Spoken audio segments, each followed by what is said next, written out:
Jelang bulan puasa Ramadan, kekhawatiran masyarakat terkait melonjaknya harga-harga sembako di pasaran tentunya kerap terjadi. Pasalnya lonjakan harga menjelang bulan puasa dan menjelang hari raya pastinya kerap terjadi. Menyikapi hal tersebut, pemerintah Kota Sukabumi menjamin ketersediaan stok sembako menjelang bulan puasa masih dalam posisi aman. Diharapkan hal tersebut bisa menjadi salah satu faktor untuk mencegah lonjakan harga sembako jelang bulan puasa Ramadan nanti. Wakil Wali Kota Sukabumi Andri Setiawan Hamami mengatakan, sejauh ini berdasarkan pantauan lapangan pada pasar tradisional maupun modern, harga-harga sembako jelang bulan puasa Ramadan di Kota Sukabumi masih tergolong stabil. Meskipun memang dirinya menyebutkan terdapat beberapa komoditas seperti minyak goreng yang mengalami lonjakan harga saat ini.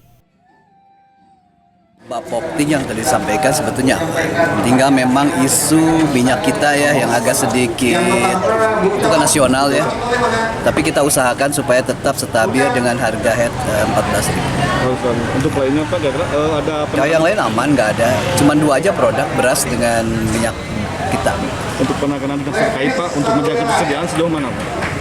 Ya, dinas-dinas semua juga untuk ketahanan pangan sih ya, tidak gitu lagi. Tinggal sekarang itu bagaimana kita mencari supaya kita mendapatkan harga minyak sesuai dengan head, baik itu dari provinsi maupun dari kementerian. Pak, hasil perkembangan operasi pasar yang telah dilakukan saat ini gimana Pak?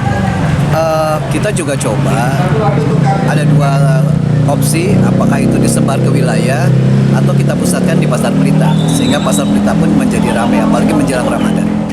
Dari Kota Sukabumi, Sofwan Julfikar melaporkan untuk Dinamika.